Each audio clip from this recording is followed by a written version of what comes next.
Of it, there were some things that I couldn't explain. I don't think that we landed on the moon in 1969, or ever. Was it one small step for man and one giant leap for mankind? Or one of the most enduring conspiracy theories of all time? Ever since mankind took its first steps on the moon, photos and videos from the mission have been picked apart, inspected, and dissected. In the 1960s, the space race was serious business, and America was desperate to beat the Soviets to the moon and plant a flag there. But did the government want it so badly that they faked the whole mission in order to ensure success? Some people think so. Conspiracy theories took off in the early 1970s, just a few years after Neil Armstrong set foot on the moon. This was the era of the Pentagon Papers and the Watergate scandal that rocked the United States. Some people were already distrustful of the government. The conspiracy theorists said the Apollo 11 moon landing was shot on a secret film set in the Hollywood Hills or a remote military base. Everybody loves a conspiracy. That's Paul Delaney, astronomer and senior lecturer at York University. Can you effectively generate that type of illusion today? The answer is probably yes. But back in 1969, 70, 71, the answer is no. Mankind took its first steps on the moon on July 20th, 1969, when two American astronauts named Neil Armstrong and Buzz Aldrin stepped out of their lunar lander and onto the surface of the moon. After an 8-day journey in a capsule no larger than a small car, the triumphant astronauts re-entered the atmosphere and returned home. There are those that believe the moon landings to be nothing more than an ultra-elaborate hoax designed to hoodwink people all across the planet. And I don't believe we landed on the moon.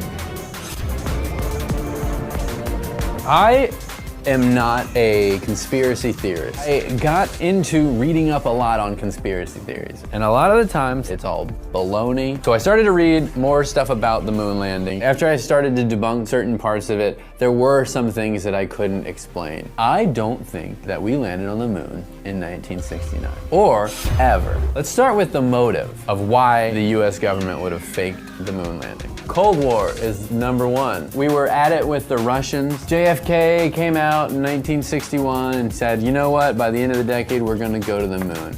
Considering the enormous cost and effort it must take to fly to the moon, some believe the government was more likely to stage the event so they could upstage the Soviets.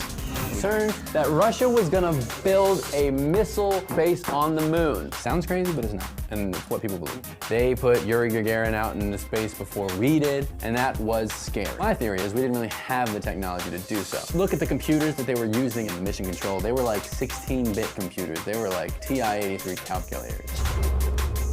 The Van Allen belts are these radiation belts that kind of exist here. It's radiation, and it would tear up the human body. NASA was having a really hard time trying to figure out how to safely send someone through the Van Allen belt. Russia knew that we didn't, but couldn't say, you guys don't know how to get people through the Van Allen belts, and we know because we don't either.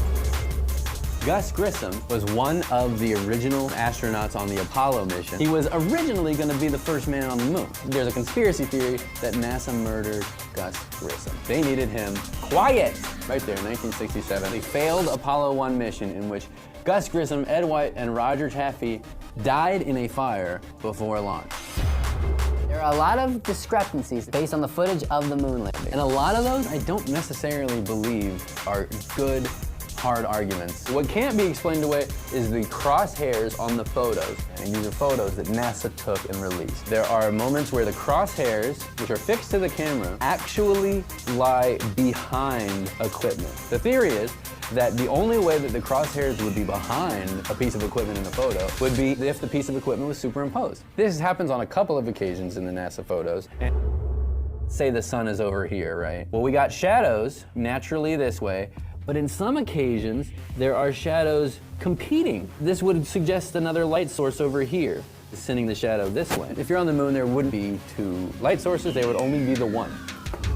The easiest way to prove that we've been to the moon is to show people the things on the moon. However, everyone insists we don't have telescopes big enough to see the shit we put on the moon. The going argument is that to be visible from our best telescopes, something would have to be a little bit larger than a small house. That's nuts. Footage is just slowed down half speed. We shot it in a Hollywood studio, jumped around, drove a lunar lander around sand, and then just cut it by half the speed. You take the actual footage from the moon landing, you do double speed, it looks almost exactly like a normal car driving around on a beach. And photos from the moon landing have been heavily inspected and debated by moon landing deniers for the last 50 years. Do your own investigation, come up with your own conclusion. And I think that you might find that that conclusion leads you to believe the moon landing did not happen.